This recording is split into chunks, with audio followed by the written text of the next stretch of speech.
Halo teman-teman, setelah sekian lama berdiam diri, akhirnya Sri Mulyani membuat postingan untuk yang pertama kali ya setelah beberapa jam atau beberapa hari dia diam tidak bersuara sama sekali perihal demo-demo yang akhirnya menjarah juga ke rumahnya ya. Dan ternyata setelah dijarah pun akhirnya dia tidak kapok juga ini orangnya, belum mau mundur dan gue nggak tahu deh apakah ada isu dia mundur ya. Apakah memang dia berniat mundur tapi dicegah Prabowo atau memang dia tidak berniat mundur. Kita nggak tahu teman-teman ya. Tapi intinya Sri Mulyani tidak mundur, belum kapok. Dan kalau memang dia belum kapok ya cuma ada satu jalan teman-teman ya. Cuma ada satu tempat yang bisa menghentikan langkah Sri Mulyani yaitu di KPK. Ya, coba teman-teman komentar deh, betul nggak? Cuman KPK yang bisa menghentikan langkah Sri Mulyani untuk menguasai negara ini ya. Kalau tidak, ya nggak bisa mundur ya. Sudah dijarah pun tidak mau mundur ya. Oke, tapi bukan berarti gua meng mengiyakan penjarahan teman-teman ya. Tidak boleh kita menjarah orang ya. Itu tetap harus ditindak hukum lah kira-kira ya. Ini dia bahkan memposting ini ya, memposting berita dari Detik Finance ya. Rumah Sri Mulyani dijarah 2 kali. Wow. Nah, penampakan rumah Sri Mulyani yang porak-poranda usai dijarah massa. Wow. Heboh kabar rumah Sri Mulyani ikut dijarah. Wow. Penjarahan rumah Sri Mulyani, saksi mata ada aba-aba kembang api sebelum penjarahan rumah Sri Mulyani. Oke. Memang sudah ada isu bahwa yang menjarah itu adalah orang-orang luar ya, bukan orang warga masyarakat biasa, tetapi orang-orang yang terstruktur dan terorganisir. Jadi diduga orang-orang oknum tertentu. Bahkan masuk ke luar negeri nih. Masuk ke luar negeri nih ya, berita luar negeri ya. Menurut gua eh, cukup memalukan teman-teman ya. Setelah 20 tahun reformasi lebih, baru kali ini ada rumah orang lagi yang dijarah terang-terangan dan tidak ada polisi, tidak ada tentara yang ngebantuin ya. Bayangkan kalau lu atau gua kita punya rumah, kita semestinya merasa aman di rumah. Tetapi eh, kok bisa ada orang datang ke rumah kita menjarah dan nggak ada polisi di situ gitu loh. Sehingga kita jadi merasa tidak aman. Ya ini tidak baik ya bagi negara kita ya. Walaupun Sri Mulyani orangnya brengsek menurut gua ya sebagai pejabat gitu ya. Tetapi tetap saja cara-cara seperti itu harus dihilangkan teman-teman ya. Apalagi di isu-isunya adalah yang menjarah itu orang-orang yang oknum ya. Itu betul-betul harus ditangkap itu kalau betul-betul memang terbukti ya. Oke. Terima kasih atas simpati, doa, kata-kata bijak, dan dukungan moral semua pihak dalam menghadapi musibah ini, kata Sri Mulyani. Saya memahami membangun Indonesia adalah sebuah perjuangan yang tidak mudah, terjal, dan sering berbahaya. Oke, para pendahulu kita telah melalui itu. Oke, politik adalah perjuangan bersama untuk tujuan mulia kolektif bangsa, tetap dengan etika dan moralitas yang luhur. Oke, pertanyaan gua, Bu, mematikan kolom komentar itu punya etika apa enggak? Coba deh teman-teman komentar ya. Sri Mulyani sampai sekarang ini video ini postingannya tidak bisa dikomentar teman-teman ya, tidak bisa dikomentar orang. Pertanyaan gua, punya etika nggak? Pejabat, publik, menteri yang sangat lama sekali sudah superpower, tetapi tidak boleh dikomentari oleh rakyat. Itu beretika atau tidak teman-teman? Silakan lu komentari teman-teman ya. Sebagai pejabat negara, saya disumpah untuk menjalankan undang-undang dasar dan semua undang-undang. Betul, Bu, betul ya. Tetapi pertanyaan gua, ada nggak di undang-undang dasar dan undang-undang yang menyatakan kantor pajak tidak boleh merekam audiovisual? Ada nggak? Ada nggak undang-undang di negeri ini yang menyatakan kantor pajak tidak boleh merekam? Itu anak buah lu, Sri. Anak buah Anda itu melaksanakan hukum abal-abal, melaksanakan perintah atasan katanya. Atasannya siapa? Ya lu, Anda atasannya Sri Mulyani, ya.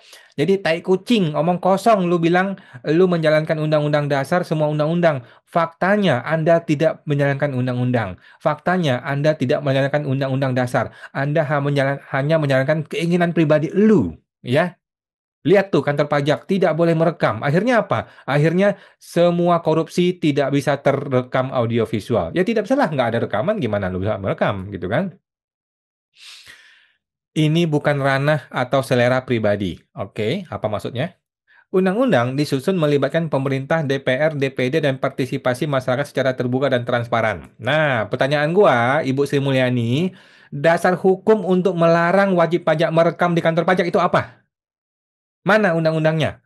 Memang ada, melibatkan pemerintah, DPR, DPD, partisipasi masyarakat yang secara terbuka dan transparan. Jadi omong kosong ini teman-teman ya.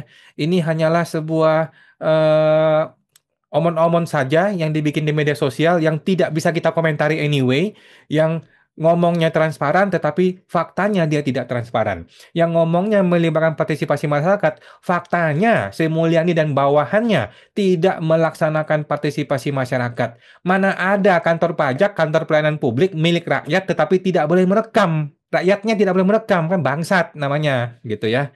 Tetapi ya sudahlah. Begitulah Sri Mulyani. Apabila publik tidak puas dan hak konstitusinya dilanggar undang-undang, dapat dilakukan judicial review ke Mahkamah Konstitusi. Anjing! Hei, Sri, Sri, Sri. Gini, Sri ya. Larangan merekam di kantor pajak itu tidak ada undang-undangnya. Pertanyaan gua, apa yang mau gua JR? Apa yang mau gua JR ke Mahkamah Konstitusi? Tidak ada undang-undangnya.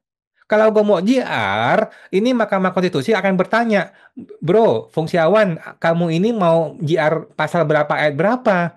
Lah, tidak ada pasalnya.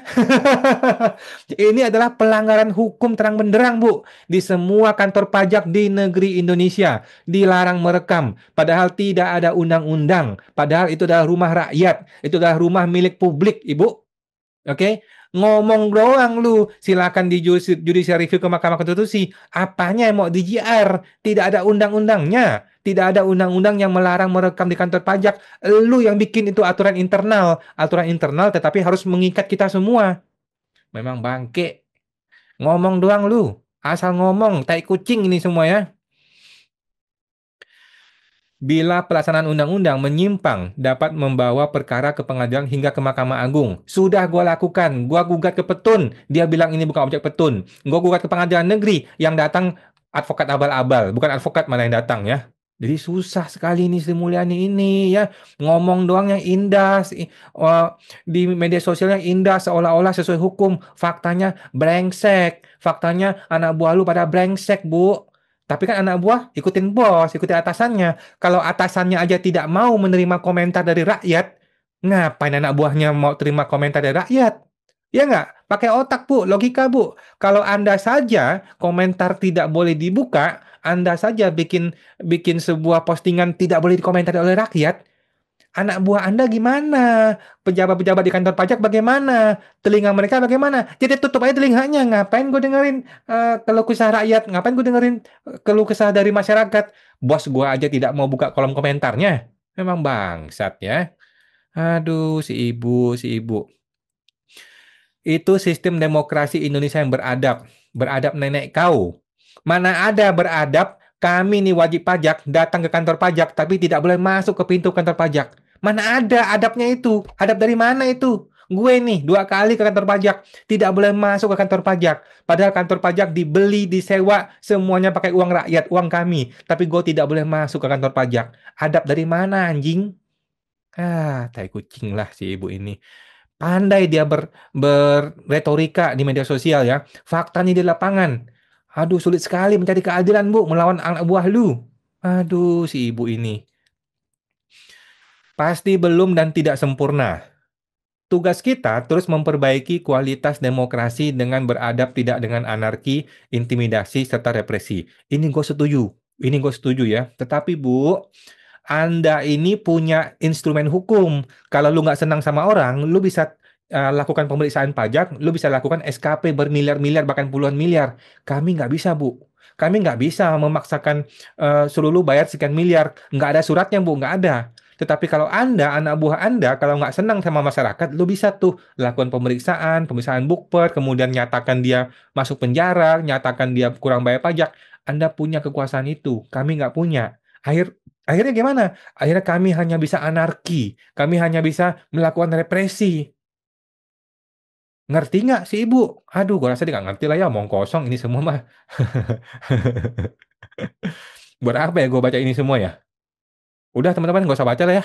omong kosong semua ya, dari awal sampai akhir omong kosong semua, jadi nggak usah baca ya. Silakan teman-teman baca sendiri aja teman-teman ya. Jadi dia juga tidak buka kolom komentar, jadi nggak ada guna ya gue mengkomentari. Silakan lu mengkomentari teman-teman, dan silakan lu berkomentar dan membaca sendiri kalau lu mau ya. Gue sih baru setengah aja gue sudah muak teman-teman ya. Oke teman-teman, sampai jumpa, semoga terbantu.